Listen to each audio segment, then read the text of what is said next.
Alors, accrochez-vous parce que ceci n'est pas toujours évident à comprendre. Bon, d'abord, allons un peu modifier le damier de transparence dans Photoshop comme on l'avait fait dans Illustrator. Menu édition, préférences. Ici, je suis sur un Mac, je fais Photoshop préférences. Et vous avez transparence et couleur non imprimable. Alors, contrairement à Illustrator, le changement qu'on va faire ici sera valable pour toutes les images Photoshop qui vont suivre. On va modifier la manière dont la transparence Photoshop apparaît.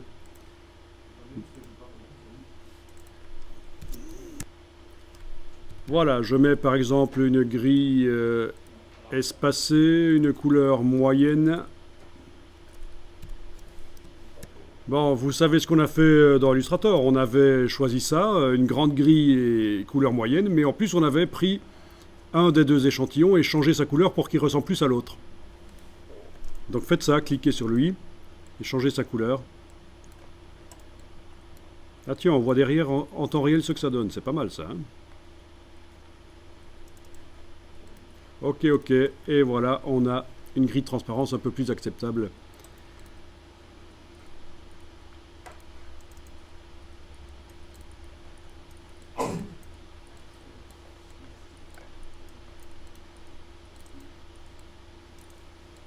Et donc pour toutes les images suivantes dans Photoshop, ce sera, on retrouvera cette grille.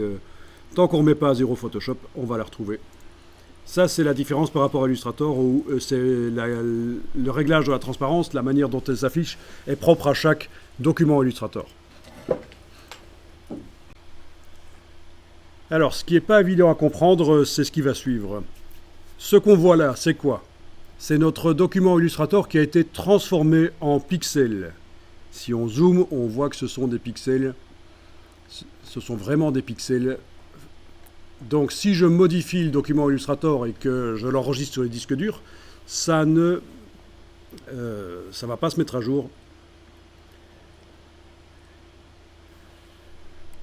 Et en plus, c'est un peu flou, ce ne sont pas vraiment des vecteurs. C'est mieux si on amenait vraiment les vecteurs dans Photoshop. Donc voilà ce que vous allez faire. Vous allez faire CTRL A, ça sélectionne tout, vous voyez les pointillés sur le bord de l'image, et vous allez enfoncer la touche suppression sur le clavier. Vous avez supprimé les pixels. Vous pouvez désélectionner, CTRL D. Bon, tout ce que je viens de faire, ça correspond donc à sélection, tout sélectionner, et puis sélection, désélectionner bien sûr. J'ai utilisé les raccourcis d'abord. CTRL A pour tout sélectionner, CTRL D pour désélectionner après. Alors à quoi ça a servi ce qu'on a fait? Pourquoi est-ce qu'on a ouvert le chat dans Photoshop?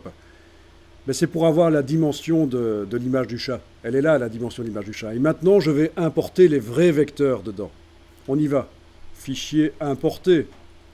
Donc vous voyez, tout à l'heure, on avait fait fichier ouvrir. Hein. Ici, on fait fichier importer. Et on va chercher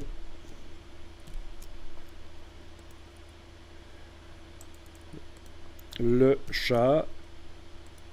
Vous voyez qu'ici, on n'a pas, par rapport à tout à l'heure, on n'a pas la pixelisation, la transformation en pixels. Ça va rester des vecteurs, ce sont vraiment des vecteurs. Donc, recadrer selon zone de support, si vous avez l'occasion, c'est pas plus mal. OK. Il faut valider l'importation avec le petit V là au-dessus. Et voilà. Qu'est-ce qu'on obtient? On obtient le même chat, oui, sur un calque. Mais la différence, c'est que ici, ce sont des vecteurs. Si on zoome, on va voir des pixels, mais je peux vous garantir qu'à l'intérieur, ce sont réellement des vecteurs.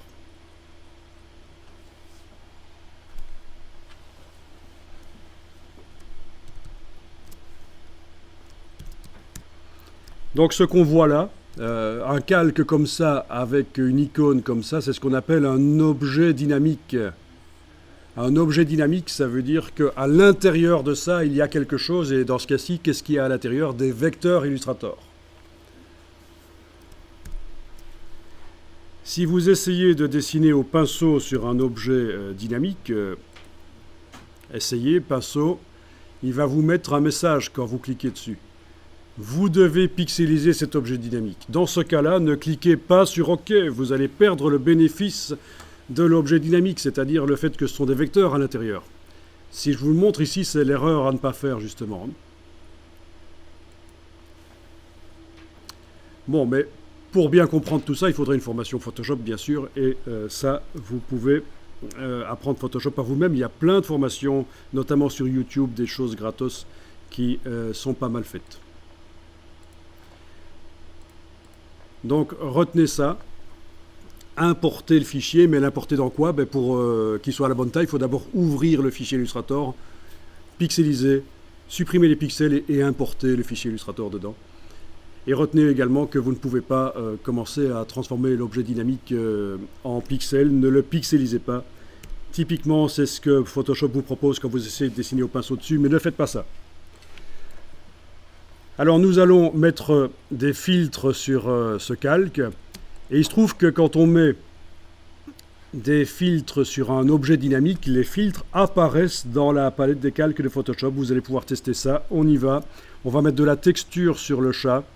Vous allez faire menu filtre, bruit, ajout de bruit, filtre, bruit, ajout de bruit.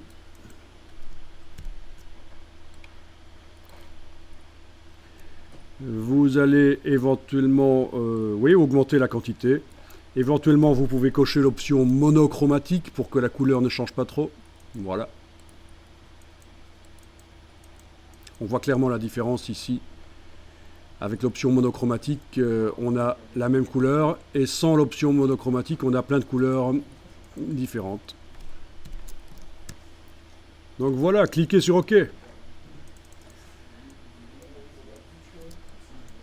Donc on a mis de la texture en quelque sorte sur la bestiole. On peut le faire aussi dans Illustrator, mais c'est plus lent. Alors ce qui est intéressant, c'est que vu que le filtre a été mis sur un objet dynamique, il apparaît dans la palette des calques. Et vous pouvez donc maintenant double-cliquer sur le filtre qui s'appelle Ajout de bruit, et vous avez encore l'occasion de le modifier. Modifier la force, modifier... Bon, il n'y a pas grand-chose à modifier ici, en fait. Bon, il faut y aller quand même subtilement, en fait. Et donc, je vous disais que ça, on peut aussi le faire dans Illustrator, mettre un effet de texture sur les vecteurs, mais ça demande un ordinateur très puissant.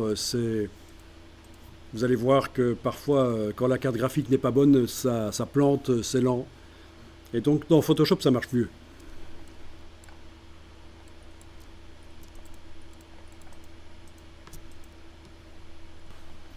On va enregistrer le fichier sous, le fichier donc Photoshop.